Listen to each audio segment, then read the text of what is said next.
ಕನ್ಯಾ ರಾಶಿಗೆ ಈ 2025 ಯುಗಾದಿ ಭವಿಷ್ಯ ಹೇಗಿದೆ ಅಂತ ನೋಡೋಣ. ನೋಡಿ, ಕನ್ಯಾ ರಾಶಿಯವರಿಗೆ ವೈರಾಗ್ಯ ಅಂತಾರೆ.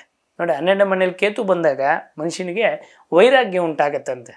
ವೈರಾಗ್ಯ ಅಂದರೆ ಜೀವನ ಅಂದ್ರೇ ಇಷ್ಟು, ಯಾಕಾದರೂ ಇದು ಮಾಡಬೇಕು, ಯಾಕಾದ್ರೂ ಆ ಕೆಲಸ ಮಾಡೋ ವೈರಾಗ್ಯ ಉಂಟಾಗ್ತಕ್ಕಂಥ ಜಾಸ್ತಿ ಇರುತ್ತೆ.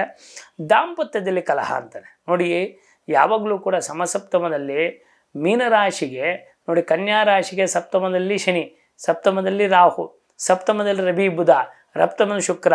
ಅದಕ್ಕೆ ಕನ್ಯಾ ರಾಶಿಯವರು ದಯವಿಟ್ಟು ಮೇ ತಿಂಗಳಲ್ಲಿ ಆದಷ್ಟು ಎಚ್ಚರಿಕೆಯಿಂದ ಇರಬೇಕು.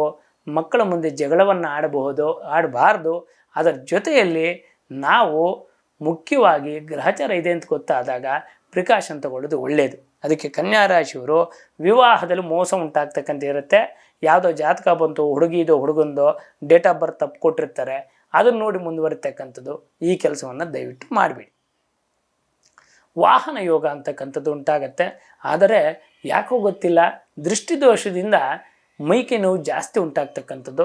ನಂತರ ದಂಪತಿಗಳೆಲ್ಲ ಕಲಹವು ಜಾಸ್ತಿ ಉಂಟಾಗ್ತಕ್ಕಂಥದ್ದಿರುತ್ತೆ. ಅದಕ್ಕೆ ದಯವಿಟ್ಟು ಮಾತಿನಿಂದ ಮನೆ ಕೆಡುತ್ತು ಅಂತ ಹೇಳ್ತಾರೆ. ಕನ್ಯಾ ರಾಶಿಯವರು ಒಂದು ಸ್ವಲ್ಪ ಎಚ್ಚರಿಕೆಯಿಂದ ಇದ್ದರೆ ಒಳ್ಳೆಯದು. ತತ್ಕಾಲ ಪರಿಹಾರಾರ್ಥವಾಗಿ ಈ ವರ್ಷದಲ್ಲಿ ಪ್ರತಿ ಅಮಾವಾಸ್ಯೆ ಅಷ್ಟಮಿ ದಿನ ಕಾಲಭೈರವನಿಗೆ ಕುಂಬಳಕಾಯಲ್ಲಿ ದೀಪವನ್ನು ಹಚ್ಚಿ ಪ್ರದಕ್ಷಿಣೆಯನ್ನು ಮಾಡಿ.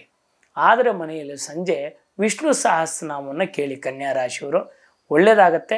ಶುಭವಾಗಲಿ. 2025 ಯುಗಾದಿಯಿಂದ ಒಳ್ಳೆಯ ದಿನಗಳು ಉಂಟಾಗಲಿ ನಿಮಗೆ ಕನ್ಯಾ ರಾಶಿಯವರಿಗೆ.